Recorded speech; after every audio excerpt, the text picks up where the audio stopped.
Au Tchad, le groupe de concertation des acteurs politiques a présenté ce 2 janvier 2024 une déclaration invitant les Tchadiens à s'engager pour rétablir la justice et respecter les droits de l'homme. Pour le GCAP, c'est à ce prix et à ce prix seulement que sera rétablie la démocratie et le choix de la forme de l'État et les institutions y afférentes.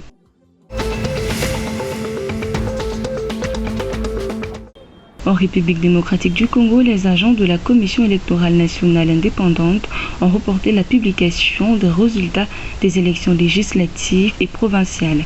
Les résultats qui devaient initialement être prévus ce 3 janvier 2024 ont été reportés à une date ultérieure.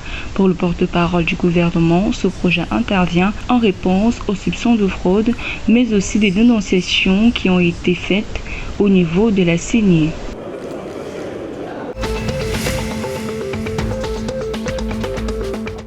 Au Gabon, une banque nationale de développement sera bientôt instituée selon les autorités gouvernementales. Le président de transition gabonais Brice Oligui Nguema compte au travers de cette banque, une fois mise en place, soutenir la transition du logiciel de la jeunesse par des facilitations pour ce qui est de l'accès au marché de la PME et au financement. La fonction publique au Gabon est le seul, sinon le principal pourvoyeur d'emploi. Selon le président gabonais, ce modèle n'est plus adapté à l'État. Le président a d'ailleurs invité les entreprises de tous les secteurs confondus à doubler leur production afin d'augmenter leur capacité à recruter.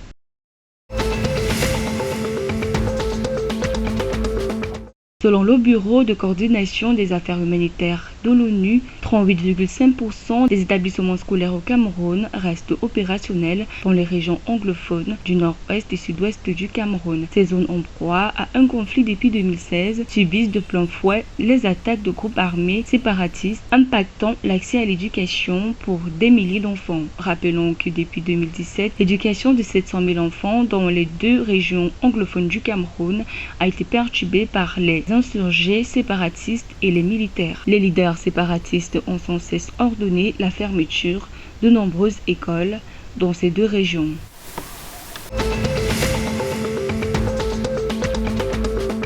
En République du Congo, 274 nouveaux médecins sont revenus dans le pays après 8 années de formation au Cuba. Ces nouveaux médecins devraient être mis en stage d'imprégnation dans différents hôpitaux du pays. Un stage pratique en vue d'acquérir l'expérience requise avant qu'ils ne soient engagés et affectés officiellement. Rappelons que dans le but de combler le déficit en personnel de santé, le gouvernement avait résolu d'envoyer au Cuba plus de 1000 étudiants en médecine entre 2013 et 2014. La première vague avait regagné le pays en 2020, d'autres promotions ont suivi par la suite.